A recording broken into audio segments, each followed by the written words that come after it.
Hi ഒരുപടി എല്ലാവർക്കും മറ്റൊരു വീഡിയോയിലേക്ക് സ്വാഗതം. സോ ഇത് ലൈവ് ട്രേഡിംഗ് വീഡിയോ അല്ല, ആക്ച്വലി നമുക്ക് ലൈവായിട്ട് റെക്കോർഡ് ചെയ്യാൻ സാധിച്ചില്ല. സോ നമ്മുടെ രണ്ട് ട്രേഡും നമ്മൾ എക്സിറ്റ് ചെയ്തു. സോ ആ ഒരു ട്രേഡ്സിൻ്റെ എക്സ്പ്ലനേഷൻസ് ആണ് നമ്മൾ ഈ ഒരു വീഡിയോയിൽ പറയാൻ ആഗ്രഹിക്കുന്നത്. സോ അതിന് മുമ്പായിട്ട് തീർച്ചയായിട്ടും ആദ്യമായിട്ടാണ് നമ്മുടെ ചാനൽ കാണുന്നത്, തീർച്ചയായിട്ടും ഒന്ന് സബ്സ്ക്രൈബ് ചെയ്ത് നമ്മൾ സപ്പോർട്ട് ചെയ്യുക. അതുപോലെ നമ്മുടെ കണ്ടൻസ് ഇഷ്ടമാവുകയാണ്, ഈ ഒരു price action explanation live videos ഒക്കെ ഇഷ്ടമാവുകയാണ്, തീർച്ചയായിട്ടും ലൈക്ക് ചെയ്ത് നമ്മൾ സപ്പോർട്ട് ചെയ്യുക. സോ നിങ്ങളുടെ സപ്പോർട്ട് നമുക്ക് വളരെ വലിയൊരു എൻകറേജ്മെൻ്റ് ആണ്. ഇനിയും ഇതേപോലത്തെ ഒരുപാട് വീഡിയോസ് ചെയ്യാനായിട്ട് നമുക്കത് സഹായിക്കുകയും ചെയ്യുന്നതാണ്. സോ തീർച്ചയായിട്ടും ഒന്ന് സപ്പോർട്ട് ചെയ്യുക. ഓക്കെ, സോ നമുക്ക് ഫസ്റ്റ് ഓർഡർ ബുക്ക് ഒന്ന് നോക്കാം. സോ ഓർഡർ ബുക്ക് നോക്കുകയാണെങ്കിൽ 11:57 കറണ്ട് വീക്ക് എക്സ്പയറി 19,300 CE 350 ക്വാണ്ടിറ്റിയാണ് ബൈ ചെയ്തത്. 107.95 അതിൻ്റെ ഒരു ആവറേജ് പ്രൈസ് എന്ന് പറയുന്നത്. സോ രണ്ടാമത്തെ ട്രേഡ് എക്സിക്യൂട്ട് ചെയ്തത് 12:34 കറണ്ട് എക്സ്പയറി തന്നെ 19,350 CE 400 ക്വാണ്ടിറ്റിയാണ്. 79.55 നമ്മളത് എക്സിക്യൂട്ട് ചെയ്തത്. സോ ഇത് 19,350 CEയുടെ ഓപ്ഷൻ ഗ്രാഫാണ്. സോ നമുക്കിവിടെ ടാർഗറ്റ് 6 പോയിന്റ്സ് ആയിരുന്നു നമ്മുടെ ഒരു സ്റ്റോപ്പ് ലോസ് എന്ന് പറയുന്നത്. 13 പോയിന്റ്സ് 1:2 അടുത്ത് നമുക്ക് പ്രോഫിറ്റ് ബുക്ക് ചെയ്യാൻ സാധിച്ചു. സോ ഫസ്റ്റ് ട്രേഡിൽ നമുക്ക് ലോസ് വരാൻ കാരണം നമ്മൾ ഒരു എയർലി സ്റ്റോപ്പ് ലോസ് അല്ലെങ്കിൽ എയർലി നമ്മൾ മാർക്കറ്റിൽ നിന്ന് എക്സിറ്റ് ആയതിൻ്റെ പേരിലാണ്. ആക്ച്വലി നമ്മുടെ ഈ ഫസ്റ്റ് ട്രേഡിൽ 8 പോയിന്റ്സ് ആയിരുന്നു നമ്മുടെ സ്റ്റോപ്പ് ലോസ്. അതിപ്പോഴും ഹിറ്റ് ആയിട്ടില്ല. ബട്ട് നമ്മൾ ഈ ഒരു പർട്ടിക്കുലർ ക്യാൻഡിൽ ഫോം ചെയ്തപ്പോൾ ഇപ്പോൾ ഈ ഒരു ക്യാൻഡിൽ ബുള്ളിഷാണ്, ബട്ട് ഈ ഒരു ക്യാൻഡിൽ ഫോർമേഷൻ ആയിക്കൊണ്ടിരുന്ന സമയത്ത് ഇതൊരു ബെയറിഷ് ക്യാൻഡിലായിട്ടാണ് കാണപ്പെട്ടത്. സോ ആ ഒരു കാരണം കൊണ്ട് ആണ് നമ്മൾ എക്സിറ്റ് ചെയ്തത്. കാരണം നമ്മൾ ഇന്നലത്തെ മാർക്കറ്റിൽ കണ്ടു, മാർക്കറ്റ് ഒരു സൈഡ് വൈസ് ആയിട്ട് പ്രീമിയം ഒട്ടും തന്നെ മൂവ്മെൻറ്റ് ചെയ്യാതെ ഇരിക്കുന്ന ഒരു സിറ്റുവേഷൻ. സോ ഇന്നും ആ ഒരു രീതിയിൽ ഇവിടെ നിന്ന് കണ്ടിന്യൂഷൻ ഉണ്ടാവും എന്ന് വിചാരിച്ചിട്ടാണ് നമ്മൾ ആക്ച്വലി എയറിൽ എക്സിറ്റ് ചെയ്തത്.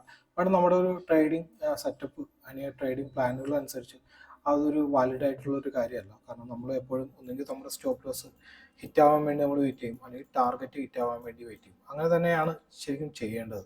ബട്ട് ഇന്ന് നമ്മൾ ഒരു എയർലി എൻട്രി അല്ലെങ്കിൽ എയർലി എക്സിറ്റ് നടത്തിക്കൊണ്ട് നമുക്ക് ആ ഒരു ലോസ് വന്നു, ഇല്ലെങ്കിൽ നല്ലൊരു പ്രോഫിറ്റ് ഇന്ന് ബുക്ക് ചെയ്യാൻ സാധിക്കുമായിരുന്നു.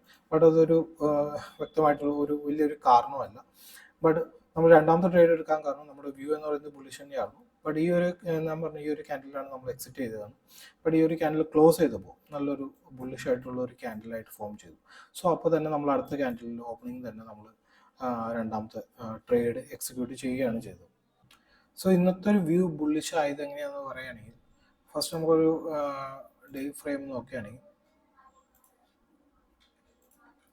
സോ ഇത് ഈ ഒരു ബ്ലൂ ലൈൻ എന്ന് പറയുന്നത് 200 ഡേ എക്സ്പൊണൻഷ്യൽ മൂവിങ് ആവറേജ് ആണ്.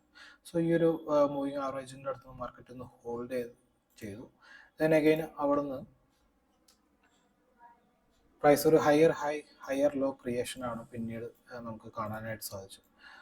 സോ ഹയർ ലോ ക്രിയേഷൻ ചെയ്ത് പ്രൈസ് മുകളിലേക്ക് അങ്ങനെ ഒരു ഹയർ ലെവൽസിലേക്ക് സസ്റ്റെയിൻ ചെയ്യുകയുണ്ടായി.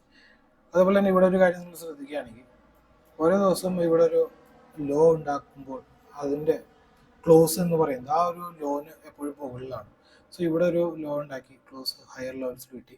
ബട്ട് ഈ ഒരു ഡേ നമുക്ക് കുറച്ച് വീക്ക്നെസ് വന്നെങ്കിലും പിന്നീട് ഇവിടെ നിന്ന് മാർക്കറ്റ് ഓപ്പൺ ചെയ്തു ആ ഒരു ക്ലോസിംഗ് ഒക്കെ ആ ഒരു ഹയർ ലെവൽസിൽ.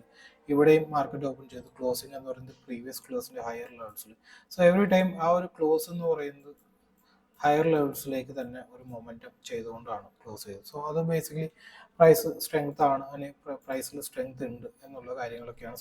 സോ ഇന്ന് മാർക്കറ്റ് ഒരു ഗ്യാപ്പ് അപ്പ് ഓപ്പൺ ആയതിനു ശേഷം ഒരു പോസിറ്റീവായിട്ടുള്ള ബ്രേക്ക് ഔട്ട് നൽകി. ബട്ട് അഗൈൻ ഇവിടുന്ന് ഈ ഒരു ഏരിയയിൽ നിന്ന് മാർക്കറ്റ് കുറച്ചൊന്ന് റീട്രേസ്മെൻറ്റ് ചെയ്തു. ബട്ട് ഈ ഒരു ഏരിയയിൽ നിന്ന് റീട്രേസ്മെൻറ്റ് ചെയ്ത ശേഷം നമ്മളൊരു സെല്ലിംഗ് ആയിരുന്നു ആദ്യം പ്ലാൻ ചെയ്തത്.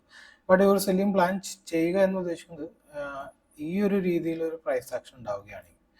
ബട്ട് ഇവിടുന്ന് നമുക്ക് കാണാം ഒരു കണ്ടിന്യൂസ് സെല്ലിംഗ് ആയിരുന്നു. സോ ഒരു കണ്ടിന്യൂസ് സെല്ലിംഗ് ആണെങ്കിൽ തീർച്ചയായിട്ടും ഈ ഒരു ഏരിയയിൽ വന്ന് ഹോൾഡ് ചെയ്ത ശേഷം വീണ്ടും ഒരു ബ്രേക്ക് ഔട്ട് തരികയാണെങ്കിൽ നമുക്ക് വീണ്ടും സെല്ലിങ്ങിലേക്ക് നോക്കാം എന്നുള്ളതാണ്.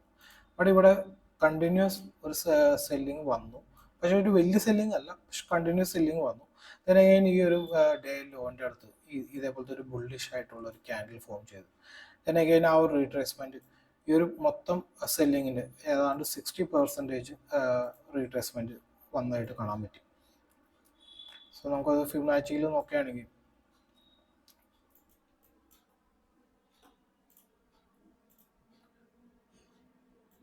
ഫിബൊനാച്ചി നോക്കുകയാണെങ്കിൽ 60%, എബോവ് 60% വ്യൂ വന്നതിന് ഒരു റീട്രേസ്മെൻറ്റ് വന്ന ശേഷമാണ് നമുക്ക് ആ ഒരു വ്യൂ ബുള്ളിഷായിട്ട് നമ്മൾ കൺവേർട്ട് ചെയ്തത്.